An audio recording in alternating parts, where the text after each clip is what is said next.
সালাতে দোয়া কবুল হয়। সালাতে দোয়া কবুলের 3 জায়গা। একটা হচ্ছে তাকবীরে তাহরিমার পরে আমরা সানা পড়ি না, আমরা তো একটা পড়ি। আল্লাহর হাবিব সুন্নাহ এবং নফল নামাজে আরো পড়তেন সানা, ওই দোয়া কবুল হয়। 2 নম্বর জায়গা সালাতে সেজদায় পড়ে দোয়া করলে কবুল হয়। আকরাবু মা ইয়াকুনুল আবদু মির রাব্বিহি ওয়া হুয়া সাজিদ ফাকসিরু ফিহি দুআ। বান্দা যখন সেজদায় লুটিয়ে পড়ে, বান্দা আল্লাহর সবচেয়ে কাছে চলে যায়। তা কিন্তু বিশ্বনবী বলে, সেজদাটা তোমার রবের কুদরতি পায়ের উপরে পড়েছে। সেজদায় পড়ে দোয়া করেন। সালাম ফিরানোর আগে বিশ্বনবী দোয়া করতেন, লা ইউসাল্লিমান্না আহাদুকুম হাত্তা ইয়াতাআওয়াযা মিন আরবা'a।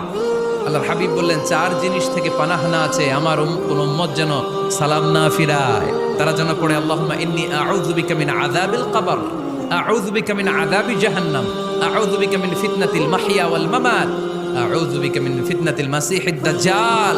আল্লাহ কবরের আযাব থেকে বাঁচাও, আল্লাহ জাহান্নামের আগুন থেকে বাঁচাও, আল্লাহ জীবন